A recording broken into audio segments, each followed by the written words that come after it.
sigala yekka tojja otayagala kamera enja tojja ku kooti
That when justice is delayed, it is denied.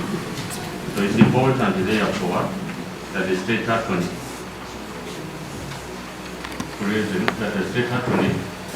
take whatever step is necessary for the prosecution of this case in a reasonable time. The simple offer for prosecution is to place the judicial system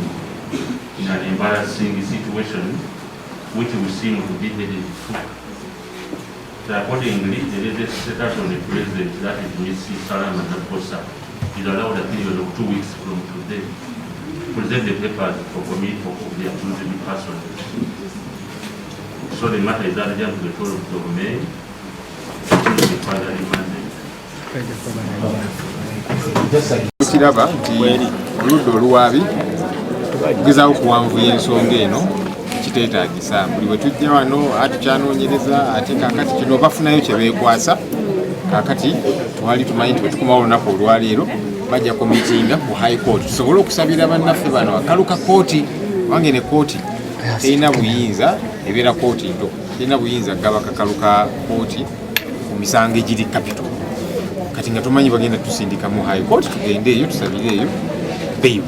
ne state beebuzaabuza kati ate gwe basindise nga bemulabye agambye fayiro tagirina era aga waliwo aba complaininga tebamanyi katwebuuziza kiki ekimulese mu kooti kubanga kakati ozze naye oga nti fayiro togirina ozze kukola ki titubitegeera kati ofisi ya DPP erina okutwala ensonga za kooti ng'eziri sirias musindise omuntu abakiikirire azze olwammwe naye n'ebigenda maaso tabimanyi ebikwata ku fayiro tabimanyi fayiro tagirina najja wano mu kooti mune tasobodde nakuswala kuyimuka n'agamba nti fayiro nze sigirina naye nga yakedde neyeteekateeka obulungi najja ku kooti kubanga kuzanyira mu nsonga za kooti naye era nga bwetuze tubagamba nti bino si byamateeka bya bufuzi tudula n'amateeka tebaagala gatambulirako katusuubire wakati twagala eno message etuke ku bakama abe office of the DPP waliyo ne DPP omupya Mr. Anguzo sikiwa nti yene enkula gy'oyagala abantu bakumanyire ku ofiisi yo nti ensonga za kooti ezitwala ng'ez'okusaagirira musindisa omuntu tamanyi kigenda mu maaso kati gwe teebereza abantu be bawaabira basindise balooya ne bajja mu kooti tebamanyi kigenda mu maaso fayiro tebagirina kati obuuza ekkola ki mu kooti bwe buzibu obuliwo naye katusuubire nti ofiisi ya DPP ejja kutwala ensonga eno ng'enkulu omusango bagubalemye bagugyemu interest withdrawing mateeka kituyita no prosecute we no longer have an interest to prosecute kubanga biganye byebagezaako okufumbafumba biganye genda kujja wano muleeteze bayita committee of papers muleete obujulizi guno omusango gweyoleserwatu nti tebalina bujulizi mulabye nga bwe twabagamba nti bagenda mu gweggaba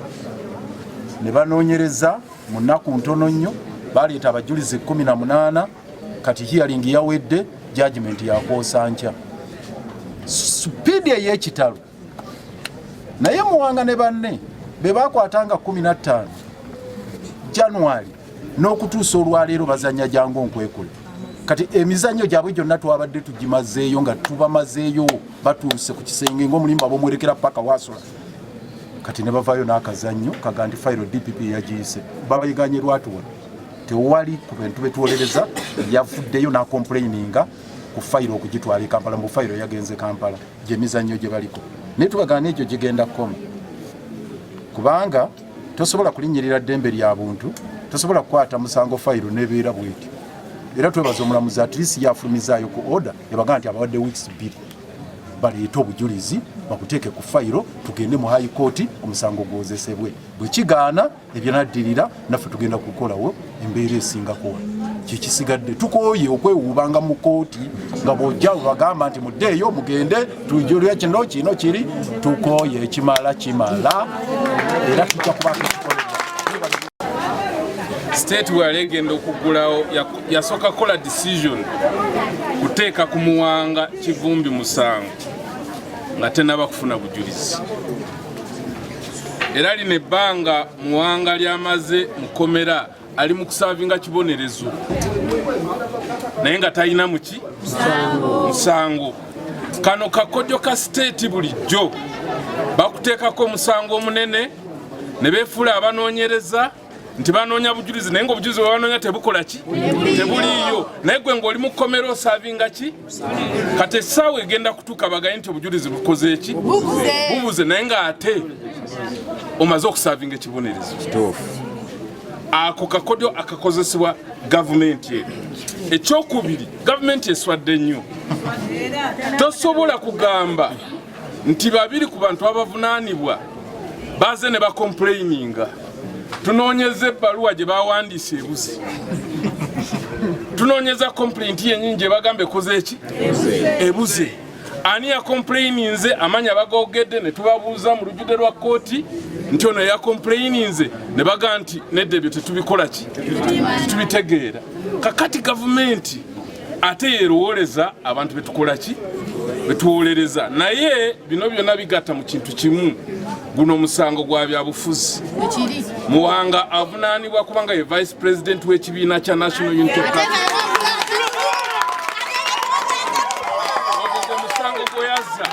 omusango gwokubiri guvunaanibwa Muwanga gwe mutajja kulaba ku charge sheet bamutuukirira okukyuka n'agaana okukola ki tewali musango mulala gwonna ekigenda mu maaso kirabibwa n'ayonka nti tebalina bajulizi committal proceedings kitegeeza kuba na bujulizi obusobola okulaba nti omusango gutambula tebasobola kutambuza musango guno nekye tuzudde olwaleero mu basibe babe mukirabye nti batandise okugenda mu b'eŋŋanda z'abasibe basobole okunoonya engeri gye bafuna obujulizi nga beeyambisa kubamu ku basibe omukisa gwe tufunye nti abasibe bagambye ekintu kimu omusango tetumanyi na lwaki tuli wano tetusobola ne bwe banaayita mu bakadde baabwe n'ab'eŋŋanda ebyo tebabimanyi babyegaanye mu lwatu ekyo nakyo tukivumirira tekikkirizibwa oludda oluwaabi kugenda kugezaako kusindiikiriza baklayantisi baffe mateeka tegikkirizibwa nga tebayise mu balooya baabwe kye bakoze kimenya mateeka ogezaako okutuukirira abavunaanibwa ne famire zaabwe ogezaako okunoonyaako kye basobola okuteeka ku fayiro ekijweteeka bakitwale mu high court kikyamu era kye batugambye nti kye bamanyi kyokka abasinga okubeera wano nti bo baali beejenti era n'olwayo tutegedde nti n'abattibwa bonna baali beejenti so kyekyokka kye batugamba difensi yaabwe eri simple fe bemugamba okukkiriza muba mwagala tukkirize nti twali ba polling agent ekyo tujja kikkiriza so tukivumirira ekyokuba nti ki baagala obbateekamu ebintu ebitakola ki kati kooti eno ekirala nga kyetulowooza ku saidi y'amateeka